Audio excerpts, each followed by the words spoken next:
Hello friend, कैसे हैं आप सब। उम्मीद करते हैं आप सब अच्छे होंगे। आज हम लोग देखने वाले हैं उपन्यास, जो कि ये उपन्यास पे 6वीं क्लास है।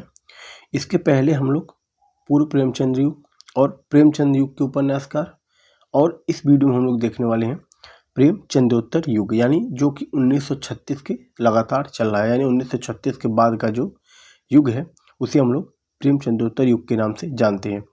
अब देखिए, जो प्रेमचंदोत्तर युग है इसे मुख्य 5 भागों में बांटा गया है। इसमें प्रमुख है आंचलिक उपन्यास, मनोविश्लेषणात्मक उपन्यास, सामाजिक उपन्यास, साम्यवादी उपन्यास और ऐतिहासिक उपन्यास, यानी इसे 5 भागों में विभक्त कर दिया गया है उपन्यास की जो विशेषता के आधार पर।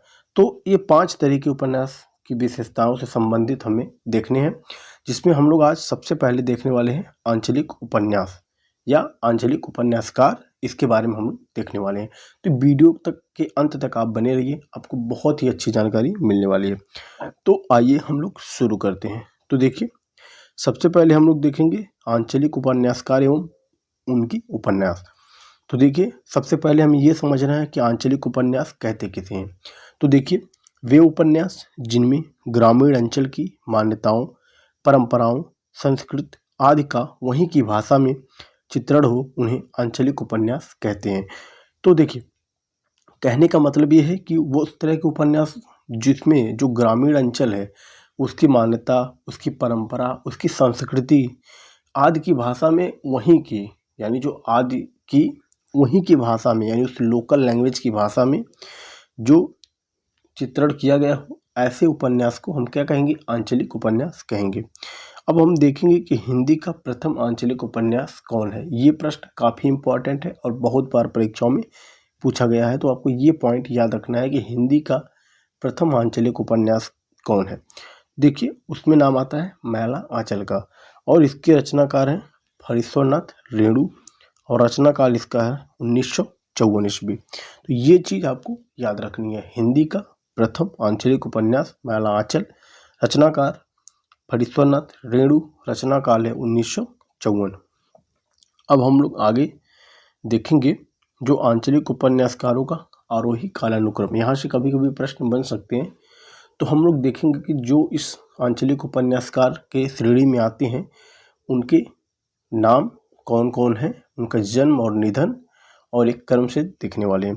तो सबसे पहले देखिए, इसमें नाम आता है देवेंद्र सत्यार्थी का। इनका जन्म 1908 और निधन 2003 में हुआ। उसके बाद इसमें जो बड़ा नाम है एक नागार्जुन का है, जो कि 1911 और निधन 1998 में। उसके बाद नाम आता है हरीश्वरनाथ रेणु का, जिनका जन्म 1921, निधन 1977 में हुआ। उसके बाद विवेकी राय आते हैं, फिर आते हैं श्रीलाल शुक्ल, फिर हैं राही मासूम रजा, उसके बाद राजेंद्र अवस्थी, फिर आते हैं शैलेश मटियानी। तो ये प्रमुख जो है उपन्यासकार हैं आंचलिक, जिनके हम लोग क्रम से देख चुके हैं। इसमें महत्वपूर्ण जो होंगे उसके बारे में भी हम लोग देखेंगे। अब सबसे पहले हम लोग देखने वाले हैं हरीश्वरनाथ रेणु के बारे में, क्योंकि इन्होंने ही प्रथम हिंदी का आंचलिक उपन्यास लिखा था, जो कि काफ़ी प्रसिद्ध भी है और चर्चित भी है, जिसे आप सभी लोग जानते हैं। तो हम लोग पढ़ेंगे आज हरीश्वरनाथ रेणु के बारे में, और इनके बारे में हम लोग पूरे डिटेल से इनके एक एक उपन्यास का वर्ड, विषय, पात्र, सारी जानकारी देखने वाले हैं। और आप वीडियो को अंत तक बने रहिए, आपको जरूर इससे बेनिफिट होने वाला है। देखिए, सबसे पहले हम लोग देखेंगे इनका जन्म कब हुआ। तो 1921 ईस्वी अररिया बिहार में हुआ। निधन इनका 1977 ईस्वी में हुआ। यदि इनके उपन्यास की बात करेंगे तो इनका सबसे पहला उपन्यास है मैला आंचल, जो कि 1954 में प्रकाशित हुआ था। दूसरे पे आता है परती परिकथा, ये है 1957 में।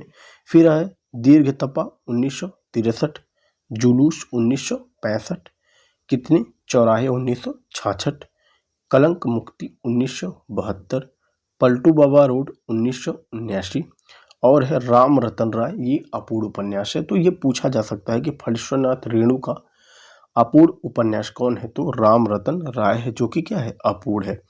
अब हम लोग इनके प्रमुख उपन्यास देख चुके हैं। अब हम लोग आगे देखेंगे एक एक उपन्यास और उसके वर्ड विषय, वहाँ से प्रश्न बनते हैं। अगला देखेंगे, सबसे पहले हम लोग देखेंगे मैले आंचल के बारे में, यानी जो मैला आंचल इनका उपन्यास है वो 1954 में आया। इसके बारे में विशेष तथ्य क्या है कि यह हिंदी का प्रथम आंचलिक उपन्यास है, यानी जो ये महिला आंचल है हिंदी का प्रथम आंचलिक उपन्यास माना गया है। अगला पॉइंट इसमें है कि इसमें 2 खंड है, यानी जो ये उपन्यास है इसमें 2 खंड है। आपको ये चीज़ याद रखना है कि इसका जो प्रथम खंड है उसमें 44 परिच्छेद है और द्वितीय खंड में 23 परिच्छेद है। यदि एग्जामिनर प्रश्न को काफ़ी डीपली पूछना चाहेगा तो ये पूछ सकता है कि महिला आंचल में कितने परिच्छेद हैं। तो जो प्रथम खंड है उसमें 44 परिच्छेद हैं और जो द्वितीय खंड है उसमें 23 परिच्छेद हैं। और कथा क्षेत्र की बात करेंगे तो ये पूर्णिया जिले का मेरीगंज अंचल है, काफ़ी इंपॉर्टेंट है, पूछा गया है इसका कथा क्षेत्र क्या है तो मेरीगंज।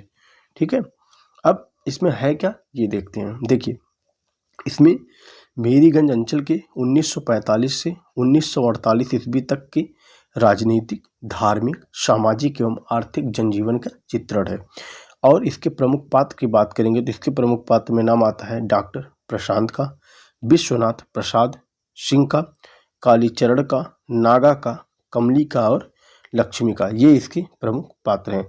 और इसके कुछ और प्रमुख पात्र हैं, जैसे इसमें बावन दास एक पात्र है, सुमिरत दास एक पात्र है और मार्टिन भी इसमें एक पात्र है। तो ये रहे महिला आंचल के बारे में विशेष यानी जानकारी जो कि परीक्षा की दृष्टि से काफ़ी इम्पोर्टेंट है। अब हम लोग आगे इनकी दूसरी रचना देखेंगे, परति परिकथा। देखिए जो परति परिकथा है ये 1957 में रचा गया। इसमें क्या है कि इसमें जो नवीन जनवादी मूल्यों का चित्रण है। कथा क्षेत्र इसका पूर्णिया जिला है और उसके जो पूर्णिया जिले के जो परानपुर गांव है उसका इसमें चित्रण है। अब हम लोग देखेंगे इसके प्रमुख पात्र, तो जिसमें नाम आता है शिवेंद्रनाथ मिश्र का, जलधारी लाल का, उसके बाद नाम आता है जित्तन बाबू का, फिर नाम आता है इरावती का। ये इसके प्रमुख पात्र हैं। आगे हम लोग देखेंगे इनका जो तीसरा उपन्यास है दीर्घ तपा, जो कि 1963 में आया था। एक बात और मैं आपको बता दूं कि ये इसका रचना काल 2 है, एक 63 और एक 64 है। तो लेकिन जो यदि 63 रहेगा तो आपको 63 करना है क्योंकि 63 प्रमाणिक है। ठीक है, अगला इसमें दिया गया है कि इसमें क्या है कि इसमें है कि भ्रष्ट शासन व्यवस्था के बीच ईमानदार एवं कर्तव्यनिष्ठ बेला की संघर्ष गाथा का चित्रण है। यानी इसमें जो बेला रहती है उसकी संघर्षनिष्ठ जो संघर्ष रहता है उसका बहुत ही मार्मिक तरीके से चित्रण इसमें किया गया है। अब इसके बाद हम लोग आगे देखने वाले हैं। अगला जो इनका उपन्यास है जुलूस, जो कि 1965 में आया। इसमें क्या है कि इसमें पूर्वी पाकिस्तान से बिहार की पूर्णिया जिले में आकर बसे शरणार्थियों की मानसिकता एवं समस्याओं का चित्रण है। तो ये इस उपन्यास में जो शरणार्थी हैं उनके बारे में बताया गया है। आपको प्रश्न कई बार देखिए, प्रश्न बहुत ही डीपली अब आते हैं, पहले की तरह नहीं है कि सीधे सीधे पूछा जाएगा कि ये उपन्यास किसका है। आजकल जो उपन्यास का जो वर्ड विषय है वहाँ से प्रश्न बनते हैं। अभी जो EMRS का एग्ज़ाम हुआ था उसमें जो बाबा बटेश्वर नाथ जो उपन्यास है नागार्जुन का, वहाँ से प्रश्न बना था। उसकी जो मतलब उपन्यास के अंदर से प्रश्न पूछा था कि उसमें क्या है, किसके बारे में कहा गया है, आगे पढ़ेंगे हम लोग। चलिए अब इसमें देखते हैं कि इसके प्रमुख पात्र जो जुलूस है उसके प्रमुख पात्र हैं पवित्रा है, उसके बाद काशीनाथ है, कादिर है, काशिम है, विनोद है, नरेश वर्मा है आदि, ये इसके क्या है पात्र हैं। फिर अगला है कितनी चौराहे, जो कि 1966 में है। इसमें क्या है कि मोहनदास के माध्यम से स्वाधीनता की महिमा का चित्रण है। यानी इसमें मोहनदास कोई पात्र रहता है, उसके माध्यम से स्वाधीनता की महिमा का चित्रण है। प्रमुख पात्र जो इसमें है उसमें है मुहर्रिर है, प्रियव्रत है, सरबतिया है, दीपू है, जफू है, ये इसके प्रमुख पात्र हैं। अब हम लोग आगे देखेंगे। अगला इसका उपन्यास है इनका कलंक मुक्ति, जो कि 1972 में आया है। देखिए जो कलंक मुक्ति है इसमें क्या है कि यह दीर्घ तपा का परिवर्तित रूप है। यानी अभी जो पीछे हमने पढ़ा है दीर्घ तपा, उसका ये परिवर्तित रूप है। अगला पॉइंट इसमें है कि यह स्वाधीनता आंदोलन का चित्रण है। यानी इसमें जो स्वाधीनता आंदोलन है उसका क्या है चित्रण है। प्रमुख पात्र इसमें है बेला, रमना, विभावती, गौरी, तारा और कुंती, इसके प्रमुख पात्र हैं। और इसमें एक प्रमुख पात्र ये भी है बाकी बिहारी, ये भी इसका प्रमुख पात्र है। आगे है पलटू बाबा रोड। ये जो उपन्यास है ये पूर्णिया जिले में रहने वाले एक बंगाली परिवार के चारित्रिक पतन का चित्रण है।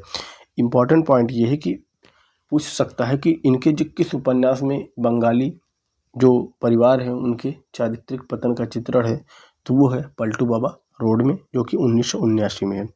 अब देखिए इसमें प्रमुख पात्र की बात करेंगे, जिसमें बिजली, परतोष, छवि, पलटू बाबू, गोधन, कमल बाबू, विमलेंदु, कुंतला इसके प्रमुख पात्र हैं। तो देखिए ये जो फणीश्वरनाथ रेणु थे उनके बारे में, जिनके जितने प्रमुख उपन्यास थे सबके बारे में हमने आपको डिटेल में बता दिया है। अब आगे हम लोग देखने वाले हैं नागार्जुन के बारे में। देखिए जो जो आंचलिक उपन्यासकार है उसमें प्रमुख दो नाम आते हैं, एक नागार्जुन का, एक फणीश्वरनाथ रेणु का। तो इन दोनों को हम लोग इस वीडियो में देखने वाले हैं। इसके बाद जो बचेंगे जैसे विवेकी राय और शैलेश मटियानी और भी लोग हैं, 2-3-4 लोग हैं, वो भी काफ़ी इंपॉर्टेंट है, तो उनको हम लोग अगली वीडियो में देखने वाले हैं। तो आप चैनल पे बने रहें, आपको सारी चीज़ें बिल्कुल आसानी से मिल जाएंगी, फ्री ऑफ कॉस्ट, और अच्छी कंटेंट भी मिलेगा आपको। अब हम लोग देखेंगे जो नागार्जुन है उनका जन्म 1911 ईस्वी, निधन 1998 ईस्वी में हुआ। यदि उपन्यास की बात करेंगे तो इनके जो उपन्यास हैं 12 उपन्यास हैं, काफ़ी प्रसिद्ध हैं 12 उपन्यास। अब देखेंगे सबसे पहला उपन्यास इनका है रतिनाथ की चाची, जो कि 1948 में। दूसरा है बलचनामा 1952। तीसरा है नई पौध 1953। बाबा बटेश्वर नाथ 1954। इस पर प्रश्न आया था EMRS के एग्ज़ाम में। पांचवा है वरुण के बेटे। अब इसके बाद इनका अगला उपन्यास है दुख मोचन 1957 में। अभिनंदन ये भी 1957 में है। कुंभीपाक 1960। उग्रतार 1963। इमरतिया 1968। पारो 1975 और गरीबदास 1979। ये इनके प्रमुख 12 उपन्यास रहे हैं। अब हम लोग आगे एक एक उपन्यास के बारे में देखने वाले हैं, वहाँ से प्रश्न आगे आता है। अब देखेंगे सबसे पहले रतिनाथ की चाची, जो कि 1948 में था। देखिए जो रतिनाथ की चाची है इसमें क्या है कि इसमें मिथिलांचल के सामाजिक अंतर्विरोधों एवं विविधताओं की दयनीय स्थिति का चित्रण है। प्रमुख पात्र की बात करेंगे तो इसमें प्रमुख पात्र में है गौरी, जो कि इस उपन्यास की क्या है, नायिका है। वैद्यनाथ झा, प्रतिभा, उमानाथ, जयनाथ, रतिनाथ आदि इसके क्या है, प्रमुख पात्र हैं। अब हम अगला है बलचनामा, जो कि 1952 में था। देखिए जो बलचनामा है ये गरीब खेतिहर मजदूरों की इसमें आत्मकथा है। और सबसे इम्पॉर्टेंट पॉइंट इसके बारे में ये है कि ये गोदान की परंपरा का उपन्यास है, यानी जिस प्रकार गोदान में एक कृषक जीवन के बारे में बताया गया है। आप जानते हैं कि गोदान को कृषक जीवन का महाकाव्य भी कहा जाता है, तो उस तरह से उसका मिलता जुलता ये उपन्यास है, यानी गोदान की परंपरा का उपन्यास इसे माना जाता है। ये इसके बारे में इम्पॉर्टेंट पॉइंट बन जाता है। अगला है कि जमींदारों के अन्याय एवं अत्याचार का भी इसमें क्या है, चित्रण है। ठीक, अब हम लोग आगे देखेंगे। अगला जो इनका उपन्यास है नई पौध, जो कि 1953 में है। यह उपन्यास नागार्जुन द्वारा मैथिली भाषा में लिखे गए उपन्यास नवतुरिया का खड़ी बोली में रूपांतरण है।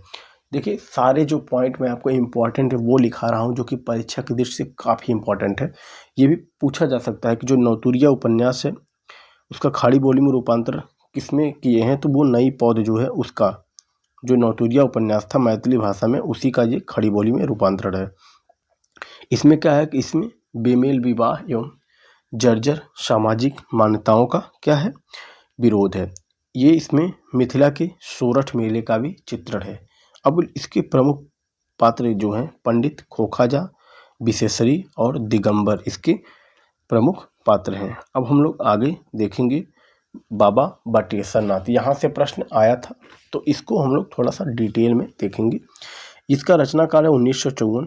इसमें क्या है कि 100 वर्ष पुराने वट वृक्ष का मानकीकरण किया गया है।